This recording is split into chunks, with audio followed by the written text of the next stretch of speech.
그럼 오늘은 교과 10과입니다. 제목이 강신술의 실체예요. 자, 강신술의 기초가 영원불멸 사상이 강신술의 기초죠. 그죠? 영원불멸 사상이 뭐예요? 영원불멸 사상이 육체와 영혼이 분리되어 몸은 죽어도 영혼은 불멸한다는 사상이죠. 자, 그래서 이 영원불멸 사상이 어디서부터 지금 시작되었는지 그 출처를 좀 알고 우리가 이번 교과를 좀 공부했으면 좋겠습니다. 하나님께서는 인류의 시조에게 선악을 알게 하는 나무의 실과는 먹지 말라.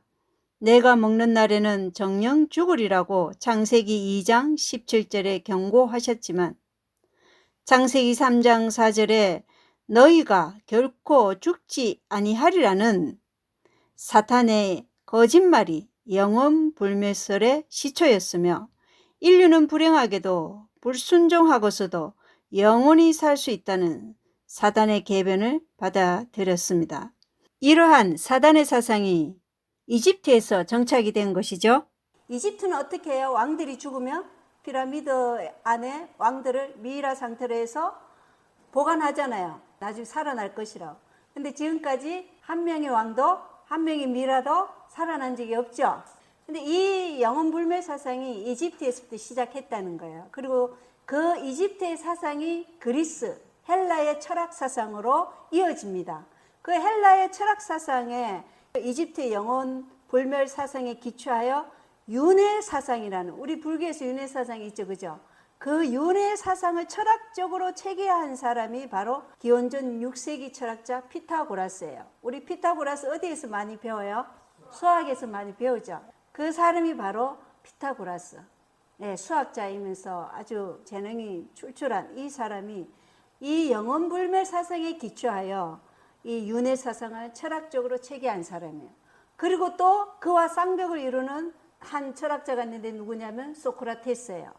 이 소크라테스는 죽음 자체를 어떻게 봤냐면 영혼과 육신의 분리를 죽음이다 이렇게 정의 내린 사람이에요. 이 소크라테스의 수제자가 누구냐면 플라톤이에요. 플라톤이라는 이름도 많이 들어봤죠. 이 플라톤의 이웃론 사상이 선한 영혼은 천국에, 악한 영혼은 지옥에, 그리고 중간적인 영혼은 연옥에 간다고 결론 지었어요. 자, 이집트의 영원불멸 사상이 어떻게 지금 변천되어 가고 있는지 보이죠?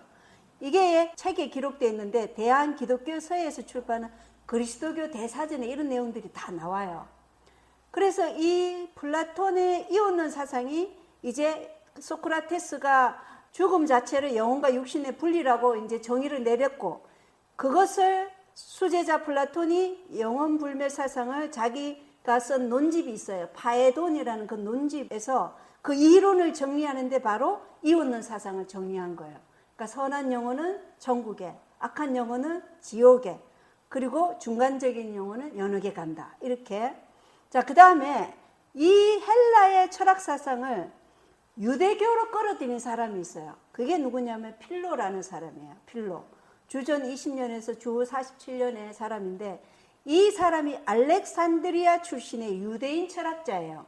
이 필로가 몸과 영혼을 분리시킨 플라톤의 헬라 사상을 신플라톤주의 형태로 유대교로 끌어들이는데 앞장선 사람이에요. 그리고 이 필로의 사상이 그대로 누구에게요? 오리겐이라는 사람. 이 오리겐은 알렉산드리아 신학교 교장이에요. 그리고 이 사람은 아주 특별하게 거세까지 한 사람이에요. 말씀대로 산다 하면서. 그런데 이 사람이 주장한 게 뭐냐면 하나님이 영원하고 불멸인 것처럼 인간의 영혼도 불멸이어야 한다. 그러니까 하나님도 영원한 것처럼 인간도 영원한 불멸 상태가 돼야 된다. 이렇게 주장한 거예요. 그리고 이 사람이 성령 아버지가 누구를 창조했냐면 예수 그리스도를 창조하고, 예수 그리스도는 누구를 창조했냐면 성령 하나님을 창조했다. 이렇게 말한 사람이에요. 영지주의 사상이죠. 영지주의는 뭐예요? 육체는 악하고 사악한 물질이기 때문에 육체와 영혼은 분리되어야 된다는 게 영지주의 사상이잖아요. 그 영지주의 사상을 가지고 이 사람이 쓴 책이 헥사플라라는 육주 성경이에요. 거기에 보면은 5번째, 육주는 이렇게 6개로 성경을 쓴 거예요. 첫 번째는 히브리어로, 그 다음에 2, 3, 4, 5, 6은 그리스어로 쓴 건데 그 다섯 번째 그게 뭐냐면은 70인역이다 이렇게 얘기해요. 그리고 그 오리겐의 추종자인 유세비우스라는 사람이 있었어요. 로마 제국의 신학자예요. 이 신학자가 콘스탄티누스 황제 아시죠? 그 콘스탄티누스 황제의 칙령에 의해서 그 황제가 기독교와 이교도를 어떻게 했어요? 연합시키기 위해서 기독교를 공인했죠. 그죠? 그래서 자신의 정치적인 세력을 아주 공고하게 굳건하게 하기 위해서 이 유세비우스에게 성경을 기록하라고 해요. 가죽에다가. 그래서 이 유세비우스가 어디로 가냐면 오리겐이라는 사람의 그 70인역을 가지고 성경을 썼어요. 그래서 50권을 썼는데 그게 나중에 바티칸에서 발견된 게 바티칸 사본이다 이렇게 얘기해요. 그게 소수 사본이고, 자 그리고 이 오리겐의 추종자인 유세비우스 그 전에 또 터툴리안이라는 사람이 있었어요. 유세비우스 전에. 그리고 이 사람은 악인의 영혼이 지옥불에서 영원히 탄다는 영원 지옥설을 최초로 주장했어요. 터툴리안이라는 사람이. 그 다음에 유세비우스. 이제 연도적으로 보면은 그래요. 그리고 이 유세비우스가 오리겐의 추종자였듯이 그 다음에 나온 제롬이라는 사람이 있어요. 마찬가지로 오리겐의 추종자였어요. 그래서 그 제롬이 쓴 성경이 바로 라틴 볼게이트 성경이에요. 라틴 볼게이트 성경. 다 오리겐의 성경을 가지고 썼기 때문에 다 어떤 사상이 있겠어요? 영원 불멸 사상, 영원 지옥 사상 이런 것들이 다 들어가 있는 거죠. 그리고 어거스틴이라는 우리 많이 들었죠? 어거스틴. 이 사람은 플라톤의 영원 불멸 사상과 터툴리안의 영원 지옥설을 확증하는 한편 연옥설을 만들어 냈으며 대교황 그레고리는 주 528년에 그것을 교리로 인정한 거예요. 가톨릭 교리로. 그래서 드디어 성경에도 없는 어떤 설이 지금 나타난 거예요? 연옥이라는 기초가 생겨난 거예요. 이 어거스틴을 통해서. 예. 그리고 토마스 아퀴나스라는 13세기 스콜라 철학자요 로마 신학자에 의해서 영원불멸 사상, 어거스틴에 의해 확인된 그 영원불멸 사상과 영원지옥 그리고 연옥의 신앙이 중세 가톨릭 교회의 확고한 교리로 집대성되었어요. 이게 영원불멸 사상의 변천사예요. 각시대 대쟁투에 보면 이 영원불멸 사상은 누가 가지고 왔다고요? 가톨릭 교회가 들어왔다고 나와 있죠.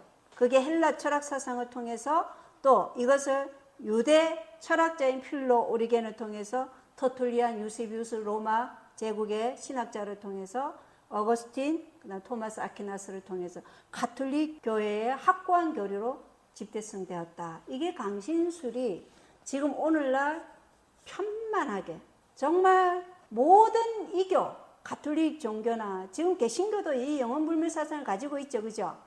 그러니까 정말 제7회 안식일 예수 재림교회가 가지고 있는 이 영원히 조건적 불멸설이죠. 그죠? 의인만 불멸하고 악인은 어떻게 돼요? 소멸되는 것이 성경적이잖아요. 그렇지만 다른 가톨릭 교회와 개신교 그리고 이방 종교들은 다 이 영원불멸 사상에 함께하고 있다는 것을 생각해야 돼요. 마지막 사단의 대전쟁이 강신술로 아마 우리를 공격할 것입니다. 그것이 예언의 신에도 나오고 우리가 계시록을 통해서도 새 더러운 영이잖아요. 그죠? 그렇게 하나님 백성과 싸우려고 지금 계속해서 지금 일하고 있다는 것입니다. 우리 기억절 데살로니가 전서 4장 16절 17절 한번 읽어보겠습니다. 시작. 주께서 호령과 천사장의 소리와 하나님의 나팔 소리로 친히 하늘로부터 강림하시리니 그리스도 안에서 죽은 자들이 먼저 일어나고 그 후에 우리 살아남은 자들도 그들과 함께 구름 속으로 끌어올려 공중에서 주를 영접하게 하리니 그리하여 우리가 항상 주와 함께 있으리라. 자, 이때 정말 죽은 자들이 먼저 일어나고 살아남은 우리도 이곳에 함께 있기를 원하시죠?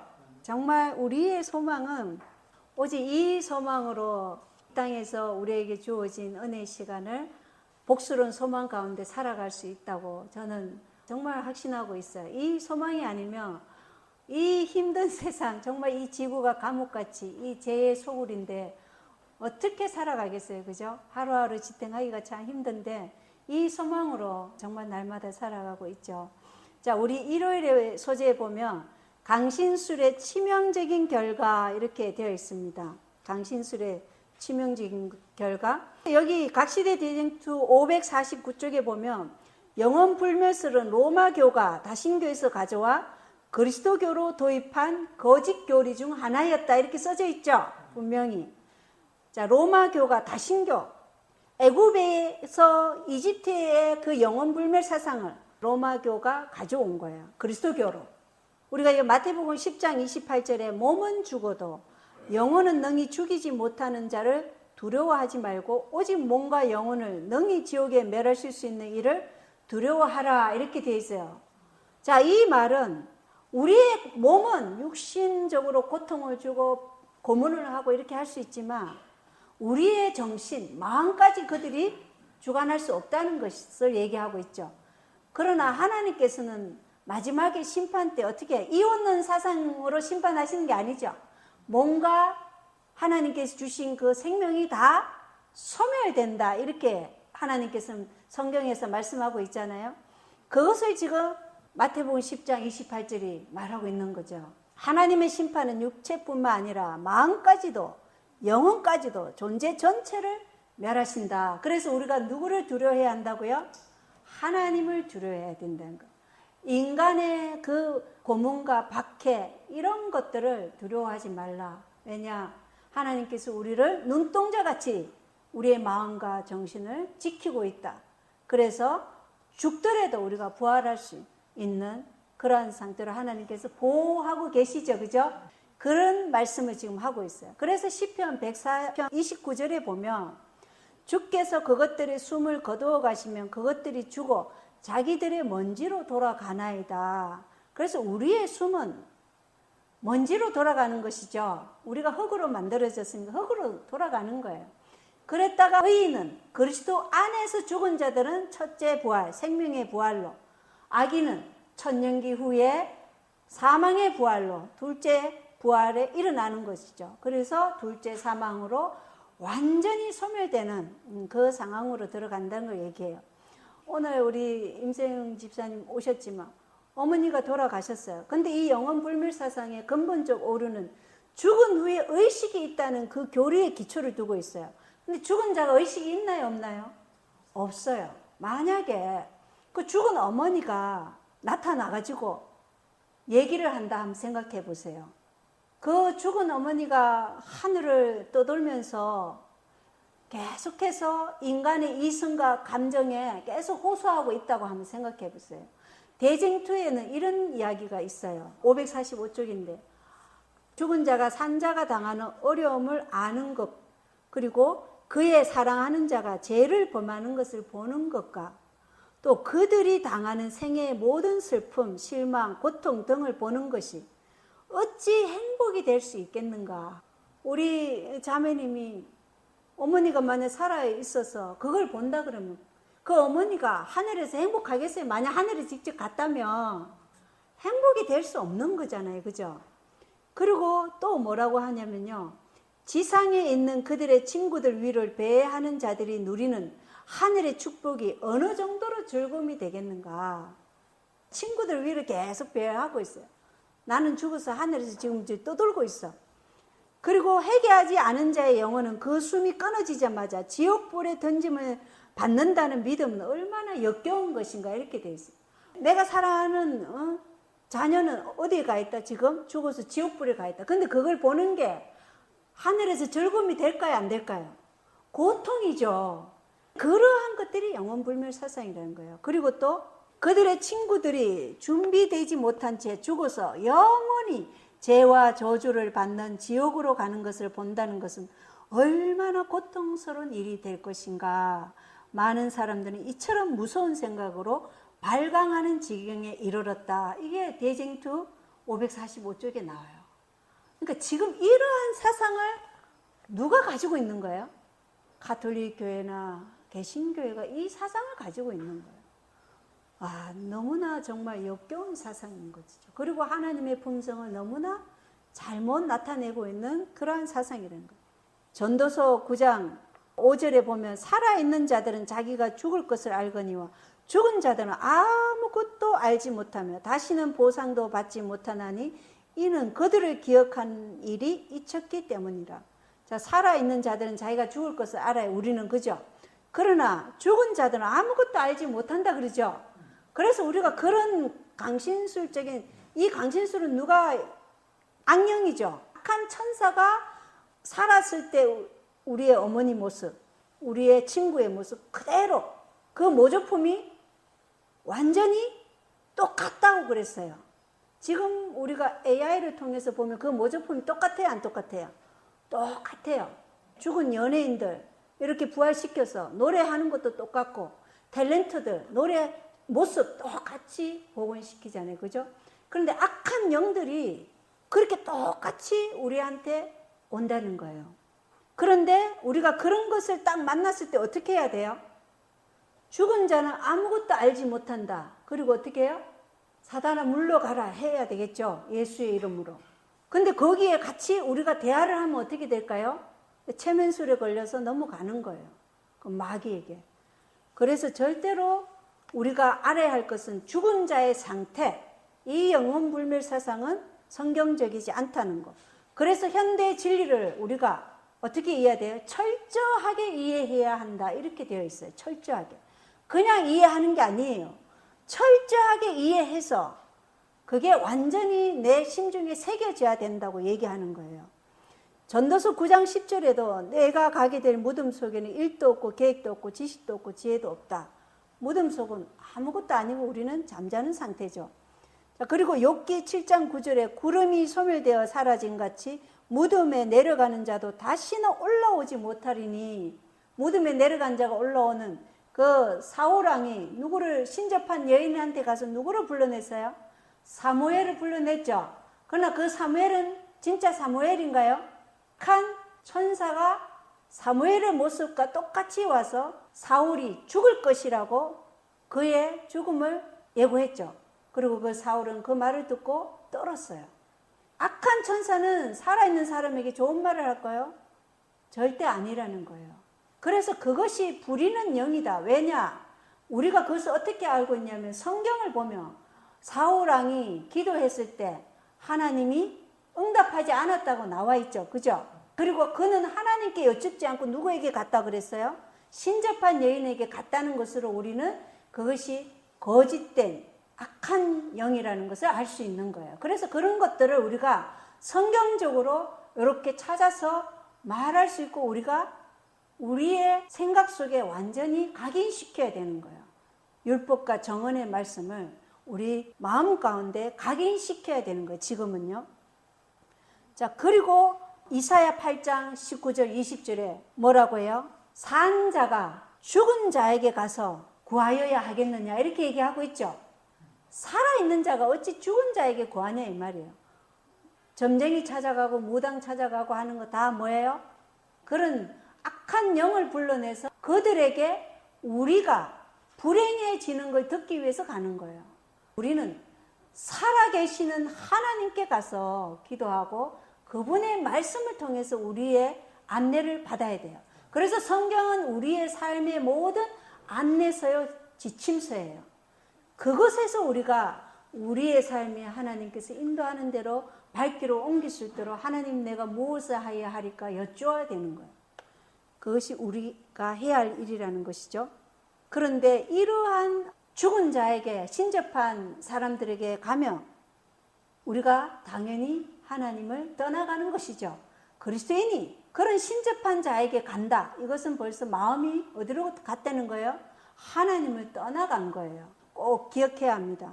욥기 14장 10절은 사람은 죽으면 소멸되나니, 사람은 죽으면 어떻게 된다고요? 소멸된다고 얘기했어요. 그리고 시편 146장 4절에도 그의 숨이 떠나가면 그가 자기 땅으로 돌아가고 바로 그 날에 그의 생각들이 사라지는도다. 숨이 떠나가면 자기 땅으로, 우리 땅이 뭐예요? 흙이죠. 흙으로 돌아가고 그의 생각들도 다 사라진다고 성경은 말씀하고 있는 거예요. 사도행전 2장 34절에도 다윗이 하늘에 올라갔다고 해요? 하늘로 올라가지 못했다고 얘기해요? 다윗은 하늘로 올라가지 못하였다 이렇게 얘기해요. 다윗이 의로운 왕이었죠. 물론 삶 중간에 인구 조사를 하고 또 바세바 사건도 있었지만 그런 완전한 해결을 한 사람이에요. 그렇기 때문에 다윗은 하늘로 성천할 것이라는 걸 우리가 알 수 있죠. 예언의 신을 통해서도. 그러나 그는 죽자마자 하늘에 올라가지 못했다고 분명히 사도행전 2장 34절은 말하고 있어요. 그래서 죽은 자는 잠자는 상태다. 자, 우리 월요일 구약이 말하는 죽음에 대해서 한번 살펴보겠습니다. 월요일 소재는 구약이 말하는 죽음입니다. 시편 6장 5절에 죽음 속에서는 주를 기억할 수 없사오니 누가 무덤 속에서 주께 감사하리까. 우리는 죽어서 감사할 수 없어요. 그래서 지금 주를 마음껏 찬양하고 주께 감사하는 그 생애가 필요하다는 것이죠. 지금 우리가 가족과 살아갈 때 우리 형제 자매들을 이렇게 만날 때 감사하고 섬기는 그런 삶을 살아야지. 죽으면 아무것도 할 수 없다는 것을 시편 6장 5절이 말해주고 있어요. 그리고 시편 115장 17절에 보면 죽은 자들은 주를 찬양하지 못하며 적막한 곳으로 내려가는 자도 그러하도다. 죽은 자는 주를 찬양하지 못한다. 그리고 열왕기상 2장 10절에도 다윗이 자기 조상들과 함께 잠들어 다윗의 도시에 묻히니라 이렇게 되었어요. 또 솔로몬도 자기 조상들과 함께 잠들어 자기 아버지 다윗의 도시에 묻힌. 자, 그래서 모든 왕들은 묻힌 거예요. 죽었어요. 그래서 시편 13장 3절에 내가 사망의 잠을 잘까 염려하며 이렇게 얘기한 거예요. 사망의 잠은 뭐예요?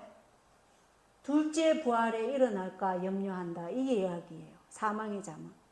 그리스도 안에서 잠든 자들은 생명의 잠이죠. 그래서 생명의 부활로 일어나는 거예요. 첫째 부활. 그러나 그리스도 안이 아닌 밖에 있는 자들은 다 사망의 잠을 자는 거예요. 잠도 다르죠. 그래서 사망의 잠을 자는 자들은 사망의 부활, 둘째 부활이 일어나고 둘째 사망에서 영원히 소멸되는 그러한 하나님의 진노를 통해서 사라지는 거죠.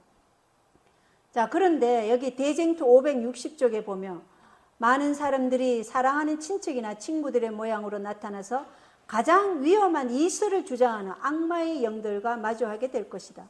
이 영들은 우리의 가장 부드러운 동정심에 호소하며 그들의 주장을 지지하기 위하여 이적들을 행할 것이다. 우리는 죽은 자는 아무것도 모르므로 이렇게 나타나는 것은 악마의 영이라는 성경의 진리를 가지고 그들을 대항할 준비를 갖추어야 한다. 그들이 뭐예요? 가장 부드러운 동정심을 호소한대요. 한번 생각해 보십시오. AI가 복원해서 연예인들이 나타나서 그 사람에게 이런 얘기를 할 때 그 앉아있는 사람들이 얼마나 그 사람에게 감동되어서 눈물을 흘리는지 보셨습니까 혹시? 저희 집에 TV는 없지만 그 강신수를 제가 연구하면서 그걸 봤거든요. 전원일기에 나오는 그 응삼인가? 하여튼 그 배우를 복원시켜가지고 그 전원일기에 나왔던 그 출연진들이 나와가지고 그 사람이 말하는 걸 보고 그렇게 감동받아서 울고 그러는 걸 봤어요. 이게 강신술이에요. 그래서 우리가 진리에 굳게 서야 된다는 거야. 그리고 여기 대쟁투 552쪽에 보면 사단의 명령에 따라 움직이는 타락한 천사들은 마치 영계에서 온 사자들처럼 나타난다. 영계는 뭐예요? 천사들처럼 나타난다는 거예요.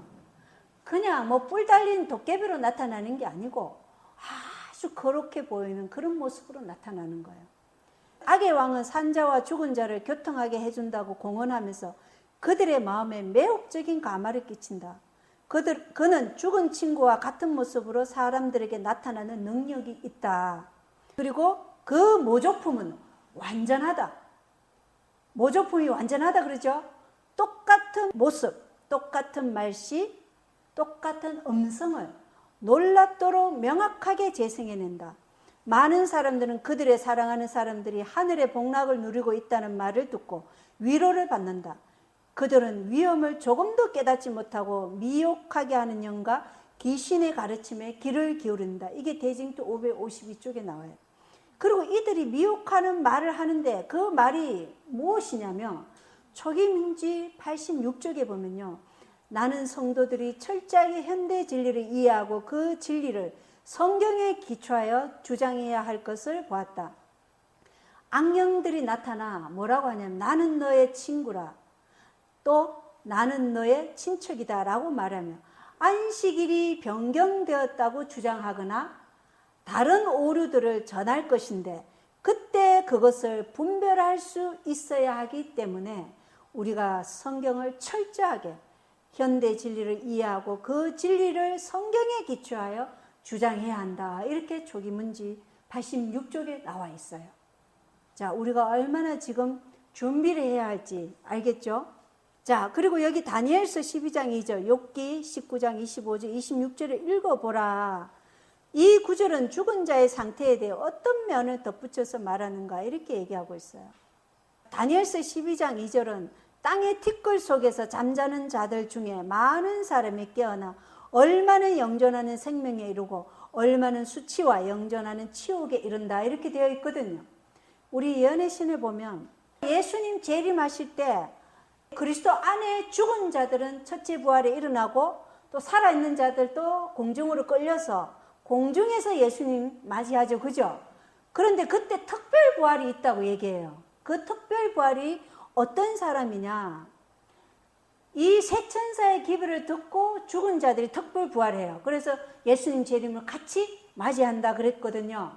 그렇게 의인의 특별 부활이 있는가 반면에 악인의 특별 부활도 있어요. 어떤 자들이 특별 부활을 하냐면 예수님을 뺨 때리고 수치를 주고 면류관을 씌우고 가야바, 안나스 그러한 자들이 다 그때 특별 부활한다고 되어 있어요.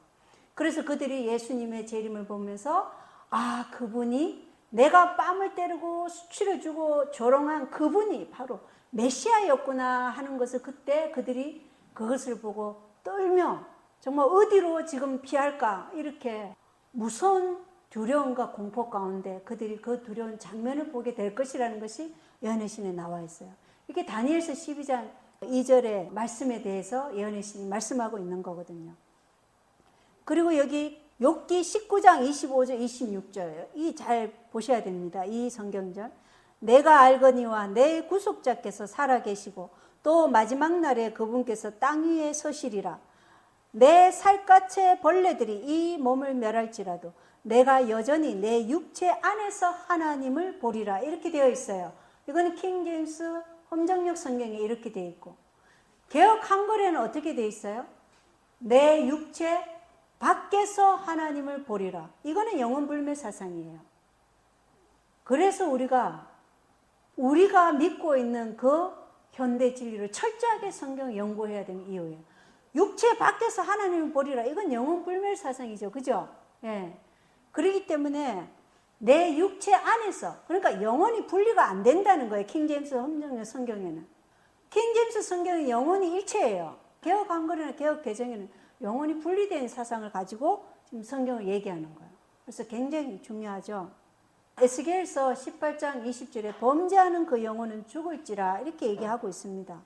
그런데 대쟁도 533쪽에 만약 사람이 타락한 후 생명나무에 접근할 수 있는 자유가 허용되었다면 영원히 살 수 있게 된 것은 물론 따라서 죄도 사라지지 않고 영속되었을 것이다. 천사와 불꽃 금이 생명나무의 길을 지켰으므로 생명나무의 열매를 먹도록 허용되지 않았으므로 죽지 않을 죄인은 한 사람도 없다. 자, 왜 죽지 않을 죄인이 없다는 거예요? 아담의 그 자손들 중에 그 영원히 사는 생명나무를 먹은 사람이 한 사람도 없기 때문에 죽지 않을 죄인은 없다는 거예요. 중요하죠. 에덴 동산 그 동쪽 편에 불꽃 금 그리고 천사들이 그룹 천사가 지키고 있었죠. 아담이 타락한 후에 에덴 동산 동쪽 거기가 뭐예요? 하나님께 번제 드리는 그 번제당 예배 드리는 장소였어요. 그리고 에덴 동산은 뭐예요? 지성소였어요. 거기에 두 그룹 천사가 있고 불꽃금이 이 생명나무의 길을 거기서 지킨 거예요. 아담이 타락한 후 그 타락한 후손 중에 어느 누구도 한 사람도 생명나무의 길을 간 사람이 없기 때문에 영원히 죽지 않을 사람이 한 사람도 없다는 것이죠. 이걸 우리가 확실하게 알고 있어야 된다는 것입니다. 중요합니다. 화요일 소재 보겠습니다. 신약이 말하는 죽음. 자, 우리가 구약에도 죽음을 봤죠. 다윗 왕도 자기 조상들의 무덤에 잠드니 다 잠들었어요. 그러니까 신약에도 요한복음 11장 11절 14절에 예수님께서 나사로가 잠자는도다 이렇게 얘기해요. 그죠? 잠잔다 그래요. 근데 제자들은 뭐예요? 잠자면 깨우러 가면 된다 그러지만 예수님께서는 그가 잠자는 것은 죽었다고 얘기하는 거죠. 자, 그리고 예수님은 마르다와 마리아가 이 나사로의 무덤 앞에서 있을 때 요한복음 11장 21절 25절에 나는 부활이요 생명이니 나를 믿는 자는 죽어도 살겠고 이렇게 얘기해요. 예수를 믿는 자는 죽어도 산다는 것입니다. 이게 우리 희망이죠. 자, 그리고 디모데후서 1장 10절에 보면 이제 우리의 구원자 예수 그리스도의 나타나심으로 분명히 드러났으니 그분께서는 사망을 피하시고 복음을 통해 생명과 죽지 아니함을 밝히 드러내셨느니라. 그래서 예수 그리스도께서는 우리를 의롭게 하시기 위해서 사망을 정복하시고 부활하신 거예요. 그래서 우리를 예수 믿는 자를 의롭다고 하나님께서 여겨주시는 게 칭의죠. 그래서 이 디모데후서 1장 10절도 우리가 부활할 것을 분명히 말하고 있죠. 그죠? 자, 그리고 고린도전서 15장 51절 54절도 나팔 소리가 나매 죽은 자들이 썩지 않을 것으로 일어나고 우리가 변화된다. 이 나팔 소리는 뭐예요? 예수님의 재림의 나팔 소리라는 것이죠. 그때 죽은 자들이 썩지 아니할 것으로 일어나는 것. 이것이 첫째 부활이죠. 생명의 부활. 악인들은 죽을 때의 상태 그대로 일어나죠. 둘째 부활에서는. 그러나 의인들은 어떻게 일어나요? 죽을 때의 그 몸으로 일어나지 않고 우리가 우리의 그 가장 아름다운 가장 젊었을 때 그 20대 그 모습, 그러나 그 사람의 얼굴을 보면 그 사람이 누구인지 알 수 있다 그랬어요.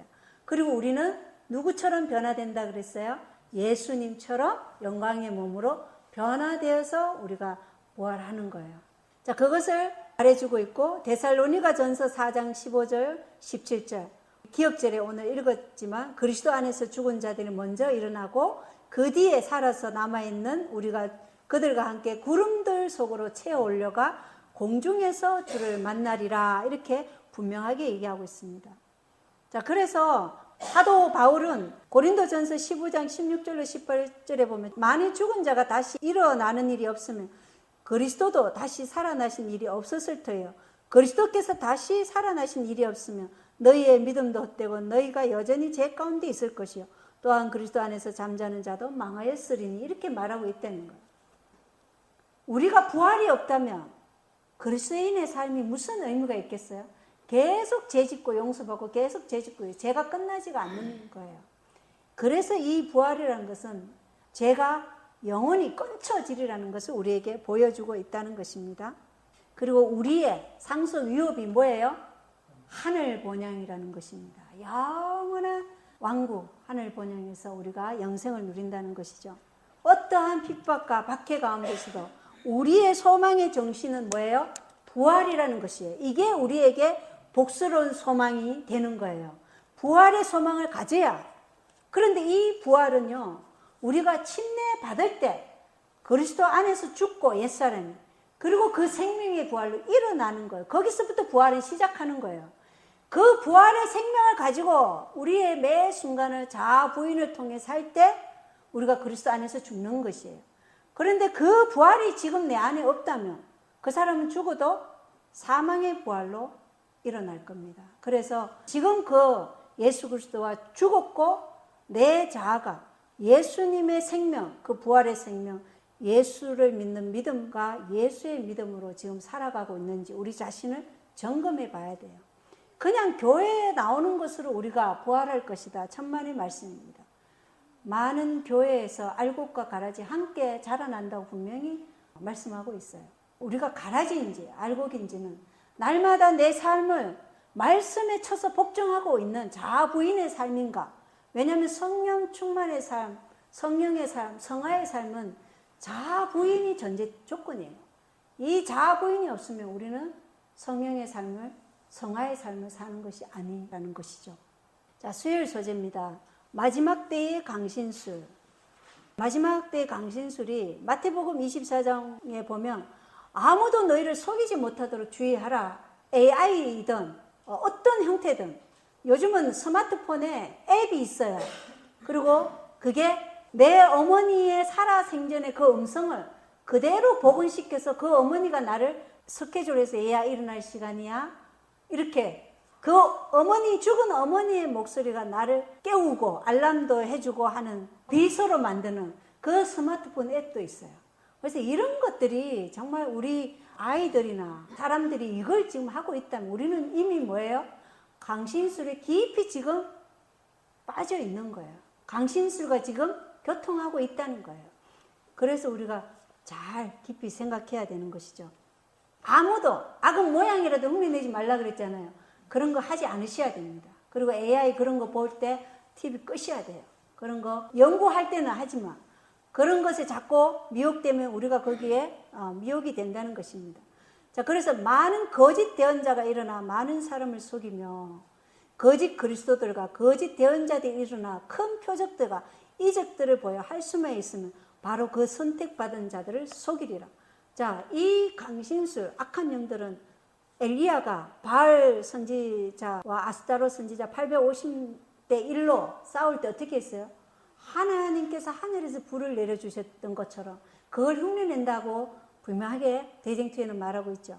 이 거짓 대언자들이 그 일을 할 것입니다. 그래서 많은 사람들이 어떻게 해요? 미혹이 된다 그래요. 왜? 사람들이 우리가 죽은 자의 상태나 그리고 죽은 자가 영혼이 소멸된다는 이것을 모르며 사람들이 이적을 보고 다 따르게 돼 있다는 것입니다.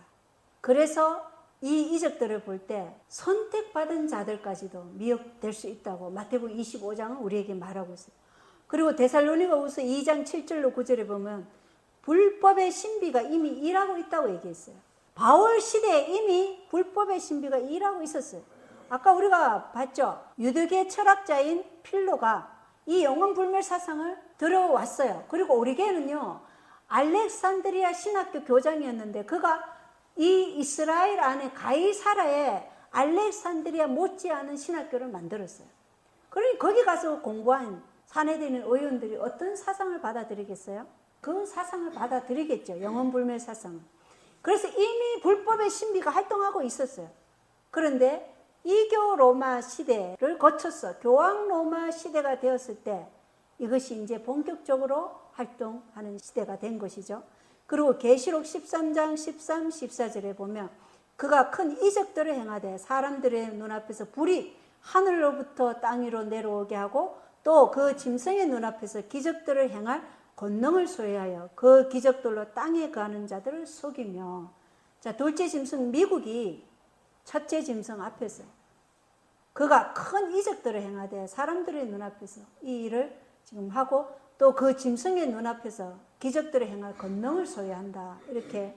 그래서 기적들로 마지막에 사람들이 선택받은 자들조차도 속임을 당한다. 그래서 우리가 현대의 진리를 철저하게 성경에 기초하여 주장할 수 있도록 성경을 지금 연구해야 됩니다. 연구해야 돼요.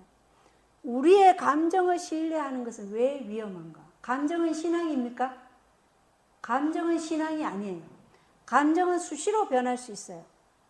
자, 예수님이 나귀를 타고 입성하실 때 호산나 호산나 다윗의 자손이여 노래 부른 그 사람들 중에 많은 자들이 십자가에 예수님이 못 박혔을 때 그를 죽이라고 말한 자들이 거기 있었어요. 그건 감정이죠. 신앙이 아니에요. 신앙은 어디에 기초해요? 우리의 이성에 기초하는 게 신앙이에요. 그리고 말씀에 기초하는 게 신앙이에요.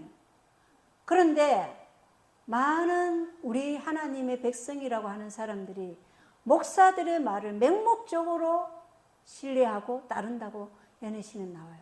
그러다가 그들은 멸망당해요.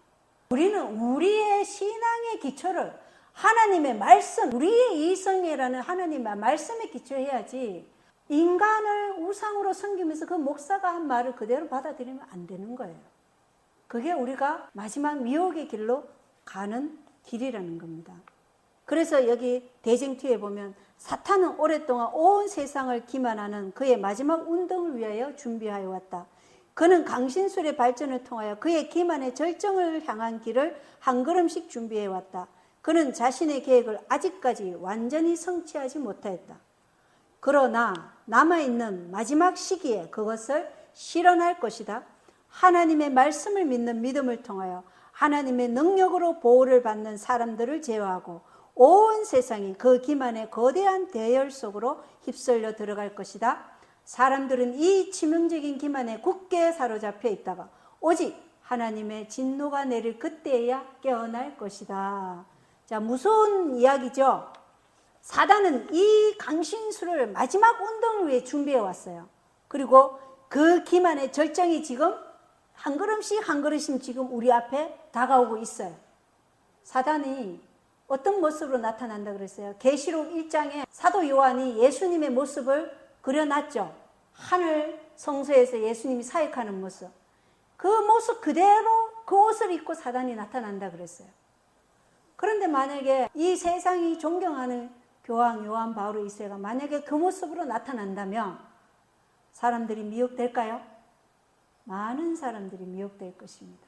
아니면 마리아를 그 모습으로 나타나게 할 수도 있겠죠. 많은 사람들이 미혹될 것입니다. 우리는 어떤 기만의 대열 속에 끌려갈지 휩쓸려갈지 몰라요. 사람들은 이것을 언제 깨닫는다고요? 하나님의 진노 언제 내려요? 7재앙이 내릴 때, 그때 이것이 기만이었구나, 그때 깨닫는 거예요. 그러니 그때는 이미 늦었죠. 너무 늦었다가 바로 그때예요. 악인들은 그때서야 깨닫고 너무 늦었다 그래요.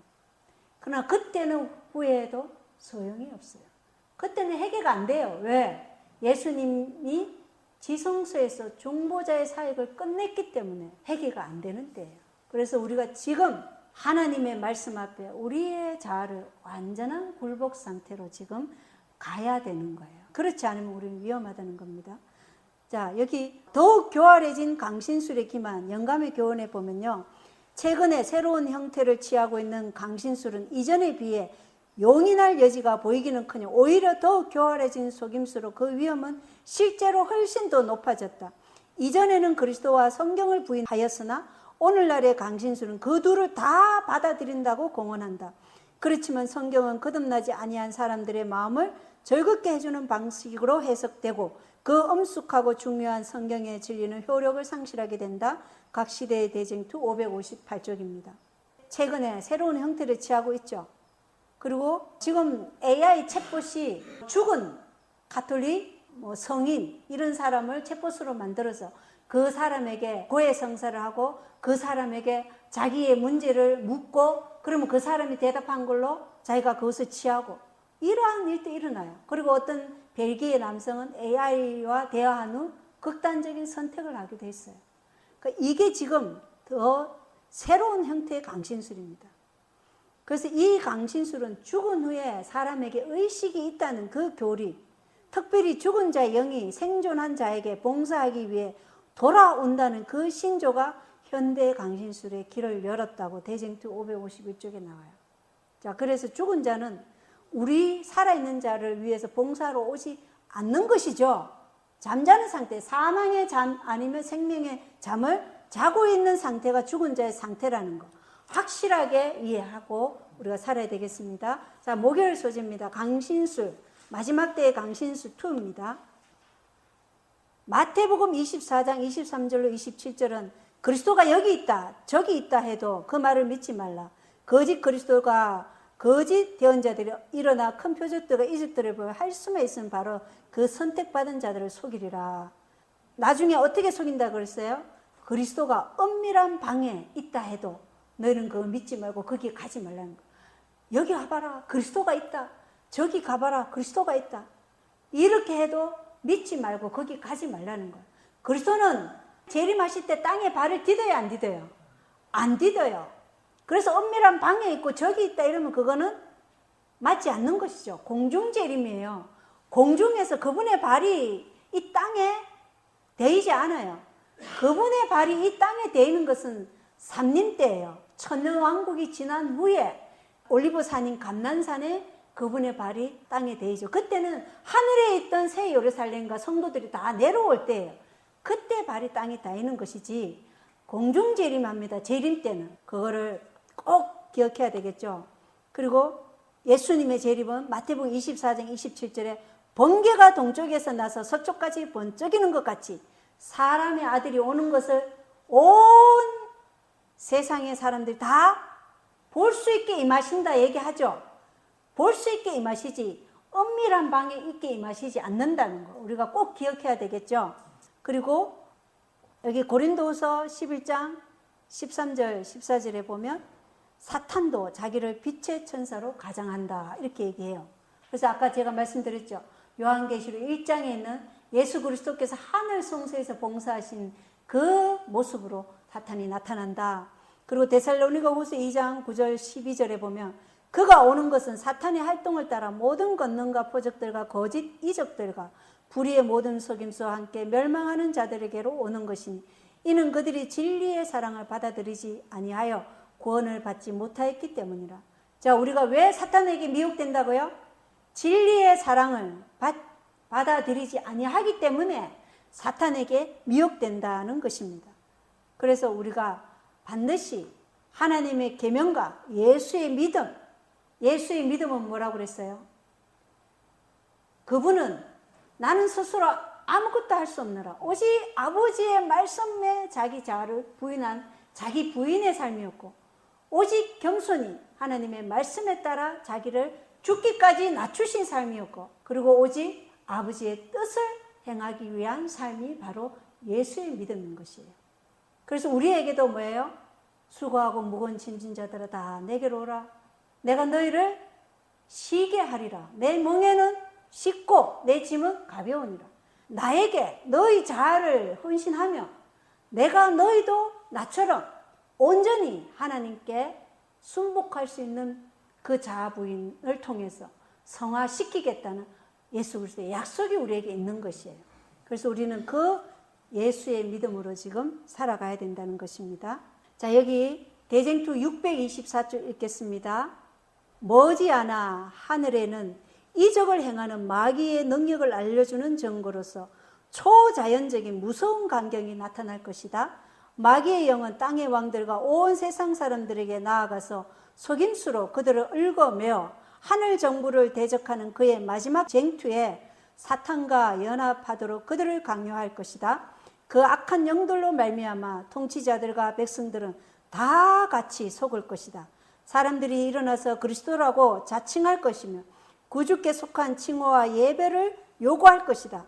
그들은 병을 고치는 놀라운 이적을 행하고 성경의 증거와 반대되는 계시를 하늘로부터 받아내려고 공언할 것이다. 거대한 사기극의 절정으로서 사탄은 자기 자신을 그리스도로 가장할 것이다. 교회는 그리스도의 재림을 희망의 성취로 오랫동안 고대하고 인노라고 공언해 왔다. 이제 그 큰 기만자는 그리스도께서 이미 오신 것처럼 보이게 할 것이다. 사탄은 세계 각처에서 요한이 하나님의 아들에 관하여 계시록에 묘사한 바와 같이 실로 위엄 있고 강이 찬란한 모습으로 자신을 사람들 앞에 나타낼 것이다. 제가 말씀드린 게 각시 대쟁투 624쪽에 그대로 있죠. 이 대쟁투 559쪽, 560쪽에 보면은 이 강신술의 가르침을 반대하는 사람들은 사람들에게 뿐 아니라 사탄과 그의 사자들의 공격을 받고 있다. 그들은 정사와 건세와 하늘에 있는 악의 영들로 더불어 싸워왔다. 사단이 그리스도를 시험할 때 어떻게 시험했어요? 자신의 기만을 지지하기 위해 성경의 교훈을 왜곡시켰어요. 그것처럼 우리에게도 사탄이 이 접근할 때 어떻게 얘기하겠어요? 말씀을 왜곡시키는 거예요. 아까 욥기 19장 25절 26절 육체 밖에서가 아니고 육체 안에서라 그랬죠. 이런 식으로 성경을 왜곡할 것이라는 것이죠. 봐라 거기 그렇게 기록되어 있지 않냐 이렇게 얘기할 것입니다. 그래서 말씀을 왜곡시켜서 접근할 것이다. 그러므로 이처럼 위험한 시대에 설 자들은 성경의 정언을 스스로 이해해야 한다. 이렇게 대쟁투에는 기록되어 있어요. 우리가 말씀에 기초하지 않으며 올바른 말씀에 기초하지 않으면 우리도 이 미혹에서 안전하지 않다는 것입니다. 그리고 여기 선지자왕 28조 이 영감의 교훈에 마지막으로 읽겠습니다. 영혼의 방벽이 무너짐으로 잘못 지도를 받은 예배자들은 죄를 방어할 울타리가 없어서 인간의 마음에 도사리고 있는 악한 정욕에 굴복하게 되었다. 선지자들은 저희 시대의 현저한 압정과 극악한 부정, 분수에 넘는 사치와 방종, 수치를 모르는 연락과 술 취함, 심한 방탕과 주색에 대하여 음성을 높여 경고하였으나 그들의 항의는 헛되었고 죄에 대한 그들의 탄핵은 허사였다. 무리가 성문에서 책망하는 자를 미워하며 정직히 말하는 자를 싫어하는도다. 이렇게 기록되어 있습니다. 예레미야서에 보면 이것은 주의 성전이라 주의 성전이라 하면서 그들의 마음은 피로 가득하다 그러죠. 이사야서에도 그렇게 말합니다. 마지막 시대도 마찬가지로 사람들이 죄를 책망하는 음성을 어떻게 해요? 듣기 싫어서 그들을 죽이려고 하고, 그리고 이 강신수를 반대하는 자들은 사람들에게서뿐만 아니라 사단과 그의 악한 영들로부터 공격을 받는다는 것. 그래서 우리는 항상 우리 성도들을 위해서 서로 기도해 주면서 오늘날 이 강신술이 너무나 우리의 삶 가운데서 지금 활동하고 있다는 것을, 그게 강신술의 실체예요. 그러니까 우리가 온전히 하나님의 말씀에 철저하게 이 현대 진리를 이해하면서 살아가야 될 것을 오늘 교과 시가가 우리에게 말해주고 있습니다. 이상으로 교과 마치겠습니다. 감사합니다.